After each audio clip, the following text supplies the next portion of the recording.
This is Cerasee oil and this is how I made it. Now I did start it off with fresh cerasee, and after inspecting it and cleaning it up, I did add it into the oven for 10 to 15 minutes in 170 degrees.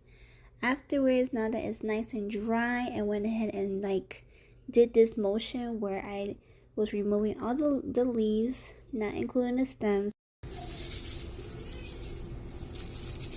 Then I went ahead and added into a blender and blended for a good minute or two. And this is the powdery that we are seeking for.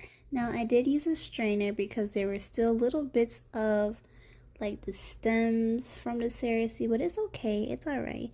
This was the final results. This is how I like it.